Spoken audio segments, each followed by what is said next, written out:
White दबा हुआ है जी। Thank you mister speaker, time आपने दिया। मैंने सिर्फ आपकी तवज्जो दो चीजों पे करवानी है जो मैं सुबह से सुन रही थी, और मैंने वो इसलिए करवानी है कि जो मैंने कुरान से सीखा वो मुझे कुछ आज थोड़ा सा लगा कि वो मुझे बता देना चाहिए। शायद जिंदगी का पता नहीं है, आज है और कल नहीं। मैंने कुरान से ये सीखा कि मोहम्मद सल्लल्लाहु अलैहि वसल्लम जब नमाज पढ़ रहे थे दौरान, तो अल्लाह ने उनको हुक्म दिया कि अब तुम खाना काबा की तरफ मुंह कर लो। उनका पहले जो मुंह पढ़ रहे थे नमाजें वो जेरूसलम की तरफ थी, यानी कि मस्जिद अक्सा। और मोहम्मद सल्लल्लाहु अलैहि वसल्लम इतने काइंड और इतने दुनिया के बेहतरीन शख्स हैं जो आज तक नहीं है, और हम उनको मेरा ख्याल है समझ नहीं सके, और हमने उनको प्रेजेंट भी अच्छे तरीके से नहीं किया, जो बड़ी तकलीफ होती है।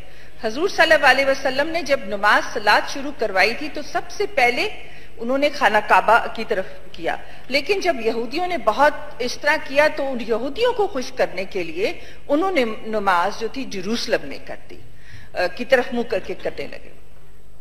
और जब ये हुक्म आ गया कि आप अभी आज से मुंह खाना काबा की तरफ कर लें, तो मुझे ये समझ आई है कि सुने रब ने, अल्लाह सुब्हान ताला ने मुसलमानों के दरमियान और यहूदियों के दरमियान ये फैसला उसी कुरान की वर्स में हो गया है। मेरा इल्म थोड़ा होगा, मैंने हिस्ट्री पढ़ी, लेकिन मैं अपने अल्लाह से डर के और अल्लाह की मोहब्बत में ये कह रही हूं कि उसने ये फैसला वही मुसलमानों को आसानी के लिए कर दिया कि जो यहूदी हैं उनका काबा जो होगा वो जेरूसलम है, मस्जिद अक्सा, और मुसलमानों का काबा जो अरब में है। तो यहाँ पे तो पहली बात है मुसलमानों और यहूदियों की लड़ाई इस पे खत्म हो जानी चाहिए। और हजूर सल्लल्लाहु अलैहि वसल्लम ने भी कहा था, हजरत अली ने भी कहा था कि अपने दुश्मन को दोस्त बना लो, और सबसे बेहतरीन मिसाल हजूर सल्लल्लाहु अलैहि वसल्लम ने दी, जिनको यहूदियों को उनके साथ मिलके काम किया। और उसके बाद हम दूसरी बात मैं ये भी देखती हूँ कि हम इतना यहूदियों के नाम पे एक दूसरे को बुरा भला कहते हैं और इतना हम डिग्रेड करते हैं।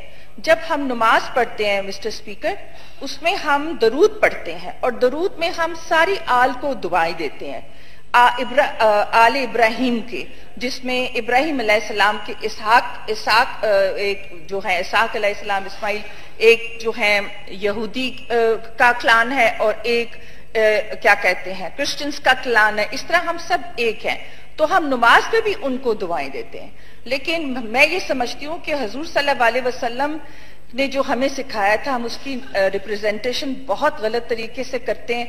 जिस तरह हमारे मौलाना भाई बोल रहे थे, और जिस तरह हमको, ये तो बहुत बड़ी ड्यूटी है कि आप एक टर्बाइन पहन कर और उसके बाद बहुत दाढ़ी इतना मोजाना रख के और आप हजूर सल्लल्लाहु अलैहि वसल्लम की क्या कहते हैं राह पे लोगों को लाने के लिए करें, तो वो बहुत तकलीफ दे बात थी। मैं सिर्फ ये कहना चाहती थी कि अगर ये कहना छोड़ दे हम और कुछ और तसल के आ जाएं, इसी पर आ जाएं। और आखिरी बात में कह रहा है कि हजूर सल्लल्लाहु अलैहि वसल्लम भी तो बनी इसराइल से थे।